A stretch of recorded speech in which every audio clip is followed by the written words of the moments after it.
ભરૂચ જિલ્લાના આમોદ ખાતે આવેલ મિશ્ર શાળા નંબર 1 માં વાર્ષિક ઉત્સવ યોજાયો હતો।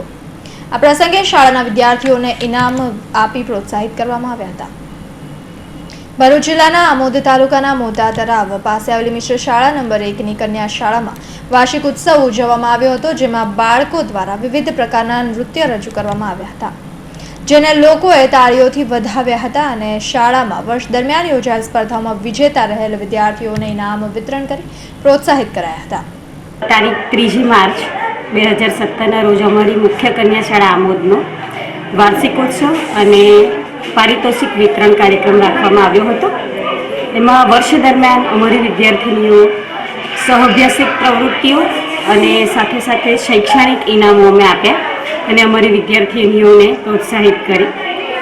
વર્ષ દરમિયાન વિવિધ સ્થળોએ અમારી વિદ્યાર્થીનીઓ પરફોર્મન્સ કરવા જાય છે અને ખૂબ સારું પરફોર્મન્સ પણ કરે છે। વિવિધ પરીક્ષાઓમાં પણ સારું પરિણામ મેળવે છે, એને અમે પ્રોત્સાહિત કરી છે અને સાથે સાથે કાર્યક્રમ ખૂબ જ સફળ રહ્યો। સાંસ્કૃતિક કાર્યક્રમમાં તમામ કૃતિઓ ખૂબ જ સુંદર રીતે ભજવવામાં આવી। આ કાર્યક્રમની શરૂઆત દીપ પ્રાગટ્યથી કરવામાં આવી હતી, તો મુખ્ય અતિથિ તરીકે ગામના જ અગ્રણીઓ ખાસ ઉપસ્થિત રહ્યા હતા। કાર્યક્રમને સફળ બનાવવા શાળાના આચાર્ય, શિક્ષકગણ, શાળામાં અભ્યાસ કરતી વિદ્યાર્થીનીઓ તથા આમોદ ગામના લોકો મોટી સંખ્યામાં હાજર રહ્યા હતા।